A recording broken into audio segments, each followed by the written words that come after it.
नमस्कार मित्रांनो, आज आपण एक अतिशय महत्त्वाची बातमी जाणून घेणार आहोत. महाराष्ट्र शासनाकडून दिव्यांग नागरिकांसाठी एक मोठा निर्णय घेण्यात आला आहे.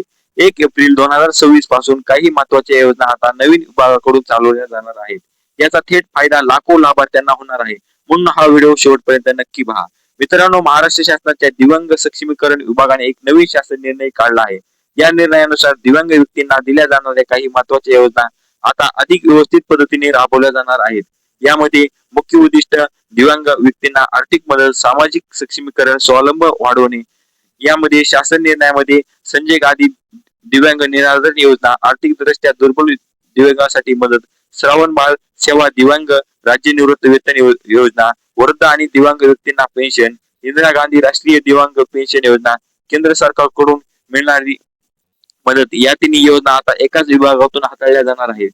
यामध्ये 1 एप्रिल 2026 पासून या योजना दिव्यांग सक्षमीकरण विभागाकडे हस्तांतरित केल्या जाणार आहे.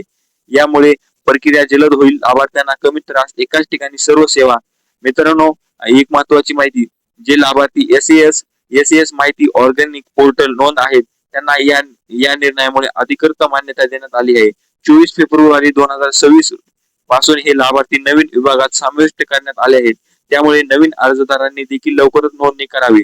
अधिकारी नियुक्त, या योजनेच्या अंमलबजावणीसाठी शासनाने अधिकारी नियुक्त केले आहेत. नियंत्रण अधिकारी, आहरण व संवितरण अधिकारी. यामुळे योजना अधिक पारदर्शक आणि व्यवस्थित चालतील.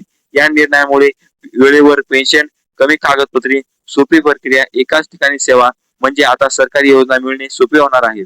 महत्वाची सूचना, सर्व दिव्यांग लाभार्थ्यांना आपली नोंदणी तपासा, एस पोर्टल अपडेट करा, आवश्यक कागदपत्रे तयार ठेवा आणि कोणतीही अडचण असल्यास जवळच्या सरकारी कार्यालयाला संपर्क साधा. मित्रांनो, ही माहिती तुम्हाला उपयुक्त वाटली असेल तर लाईक करा, तुमच्या मित्रांना आणि नातेवाईकांना नक्की शेअर करा. अशाच महत्त्वाच्या सरकारी अपडेटसाठी आपल्या चॅनलला सबस्क्राईब करा.